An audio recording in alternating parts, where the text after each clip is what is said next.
Welcome to our art studio? kill room. So this space is a 10 by 12 storage unit here in Gloucester.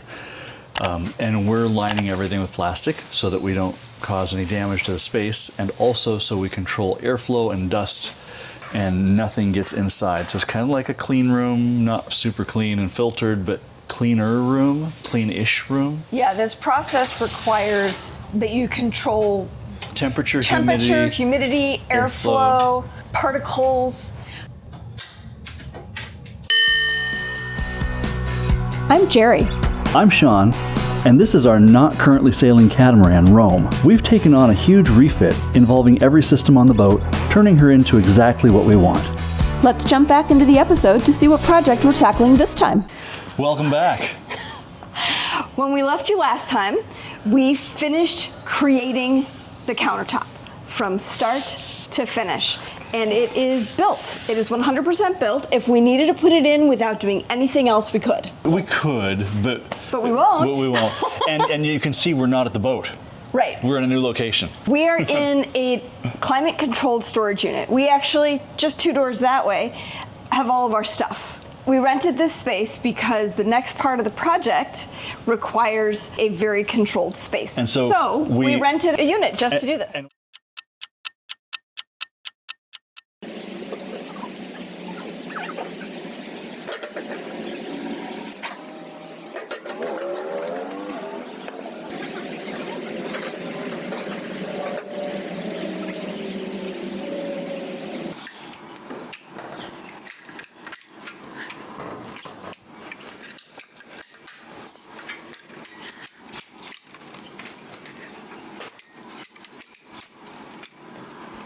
Let's start with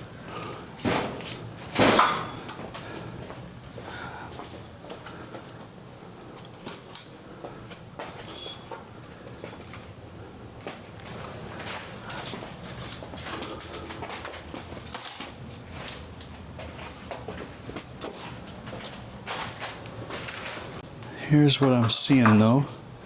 I think we need 2 here. 2 here.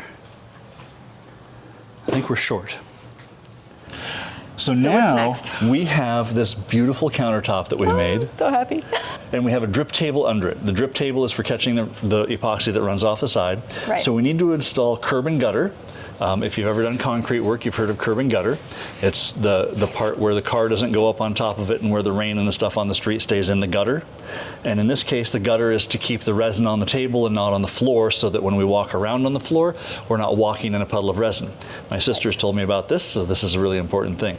And then we will level like crazy, because this has to be 100% perfectly level. Perfectly like level. Perfect level. There is no that's good enough in this case. No, it has to be isn't level. good enough. It's got to be level. It's got to be level. And so level. we're going to be absolutely insane and hardcore about that. Right. We've got a ton of little adjustment jacks to make that work.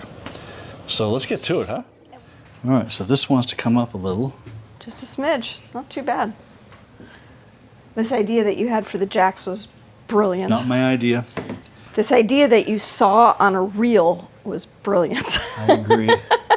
So what these are is a 4x4 square of OSB, and we've got a bolt with a washer and a nut, and then a coupling nut on the top, which gives us 7/8 of an inch to play with. If we have more than 7/8 inch of a problem somewhere, we did something drastically wrong. Yep, I agree. That's pretty cool. Yeah. All right. It's working out just the way we thought it would.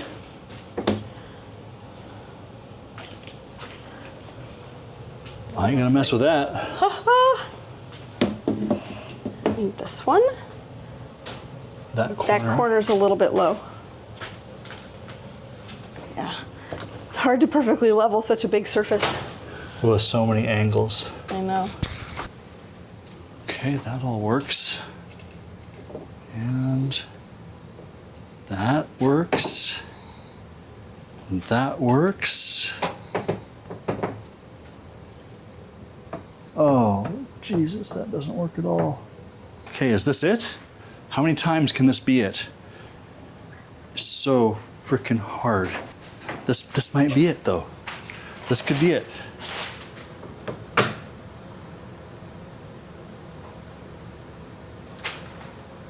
And okay.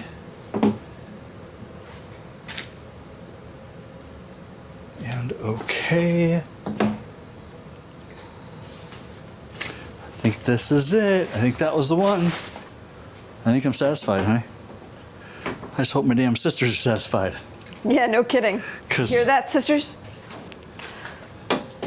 You calling it? I'm calling it.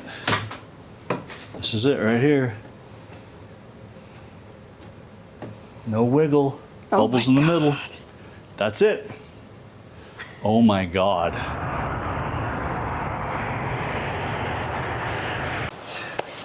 Oh boy. Behind me, you see moon and stars and sun fleece covering some really, really beautiful stuff. It's really great. We're over at our storage unit and the work's done. We're gonna do a little time travel and go back and show you how we got here.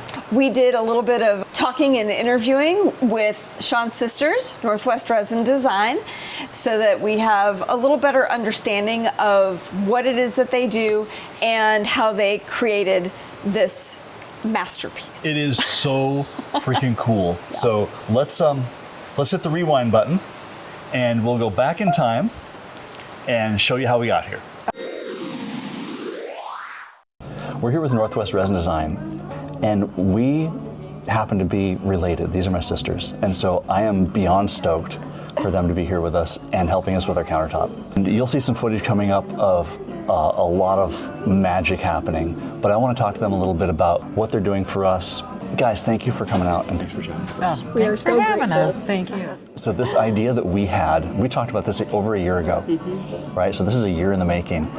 And I gotta be honest, when we were talking about it, I really wanted it, I was really excited, and I wasn't sure if we'd be able to pull it off. Yeah. Preparing for this, how long have you been pouring? 3 years. Okay, so 3 years doing this. What's the hardest part? Not having a vision. Not having a vision. The hardest part is we always have a vision and we need to get rid of it. Okay. Yeah. Because the epoxy does what the epoxy wants to do. Yeah. I think the epoxy is actually the artist. It is. We're just the distributor. The distributor. So you're art distributors. Yeah. How about that? What are we looking for here? We needed less gap under the level. So no more than a sliver. When you mix all this stuff up, what are you looking for? You mixed and looked and mixed and looked and mixed and looked. I wanted to make sure there was no little trails. If you see any trails, you are not fully mixed. And what happens if you're not fully mixed? You will end up with a sticky cure and it will never cure. Moral of the story, make sure it's mixed, go longer than necessary if that's the case.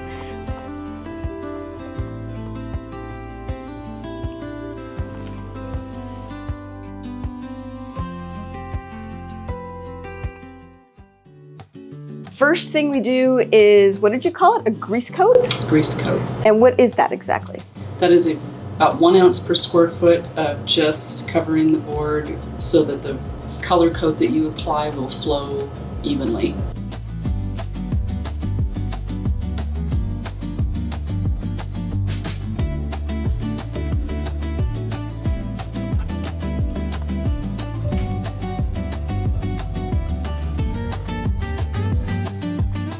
Tell me a little bit about these colorants. What are these pigments? Because it looks like you used almost nothing. These are Polycoat Epoxy Resin dyes, and they are so strongly pigmented that, yeah, you don't need much. And you start with a tiny bit and work up to the level that you want. Yeah, it looked like you literally like showed it to the epoxy and that was good enough. Absolutely, just kind of swing it by. And tell me about this sparkly stuff. Diamond dust. Oh, it sounds pretty. Yeah. It sounds very rich.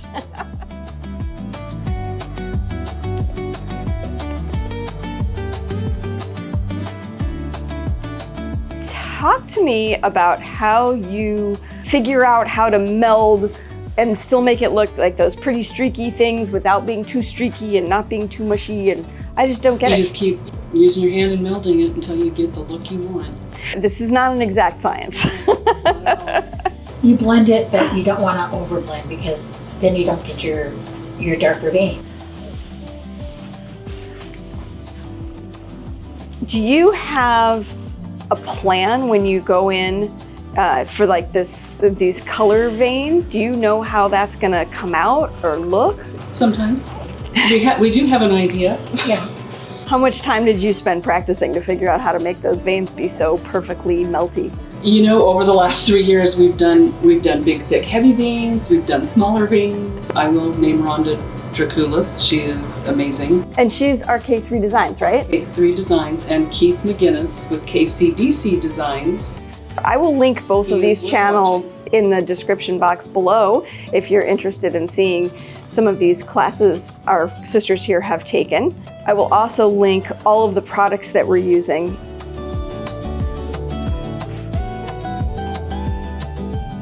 So we had this great plan that we were going to get back this afternoon and everything's going to be perfect.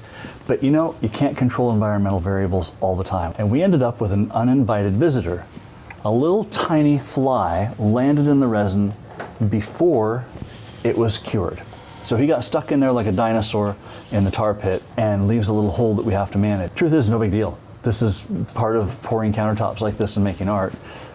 We don't want the defect there, and my sisters don't want the defect there, even more than we don't. Almost every pour you get something like this that you have to go back and deal with. We have time in the schedule, and so we will just fix this and manage it and move on. Now, originally we talked about not going 24 hours. We were going to pour the flood coat. I actually know what this is. It's just a big fat clear coat over the top. Am I right? Yes. Yay, okay. And we were just planning on doing that kind of immediately, you know, before the fly fell in the soup, so to speak. Yes. Why would you choose that over sanding and doing it the next day? What's the benefit? 2 benefits. 1, time. You save time if you can do that when it's blue tape tacky. And the other reason is you're not going to sand, you're not going to make any dust. So less risk of introducing particles into your final thing. And a chemical bond usually is tougher. But if it doesn't work, if you've got something in your project, you can lightly sand. How lightly? What kind of grit are we talking about? 320. Probably most important part is you do not use, hardly ever would you use sandpaper on your sides or your corners. That's what we use the red Scotch-Brite for. That's because there's less material on your edges and There's less sides? material on the sides and the corners, and if you use sandpaper, you will almost 100% of the time burn through. If you use any pressure, ask me how I know. The voice of experience. We came back this morning after the flood coat, and it was like glass, super, super shiny. But we wanted to come out with a matte finish at the end. So how are we managing that? Go through and sand it again. Make sure there's no dust because whatever's on there at this point stays there forever. That's it forever. It's like a present you didn't ask for. Yes. And then we put on this top coat. Do this without the top coat? Is that something that people ever do, or do you have to have it? Some people do it, but It's going to scratch up easier. So the top coat's really durable. It's not going to scratch. as easily. If I remember correctly, it also is food safe. Absolutely. This is the important thing to remember when you're doing the epoxy. Your color coat is not food safe, but it's not because the epoxy isn't food safe, it's because your colorants are not food safe. Oh, it's the dyes. It's the dye that you put in there that make it not food safe. That's why we do the clear coat. If you don't want a UTC, your clear coat is food safe. The real benefit of the top coat then is the durability. Anything we should know about taking care of it when we're done?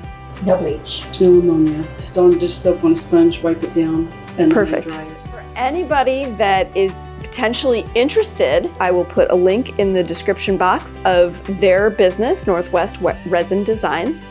Except don't do it just like we did it. Voila! Ta-da! This is it. This is our absolutely stunning countertop. I can guarantee nobody else has one like it. Oh, we absolutely love it. We will be installing it at the end of the month, and then we will have to be extremely careful. We'll be putting fleece on it and then putting some OSB on top of that and then padding it with bubble wrap and then putting a laser alarm around it to make sure we don't drop anything on it. Airbags, we're gonna get airbags for it. The truth is, our boat is still a construction zone. It is. There's no way around that. And if we'd had all the flexibility in the world, this would have been the last thing we did, but that's never the way it works out. If you enjoyed this video, give it a thumbs up. If you got to the end, leave us some emojis, but not the poop emoji. And if you haven't subscribed to the channel yet, hit that button. It helps our channel grow and it's completely free to you.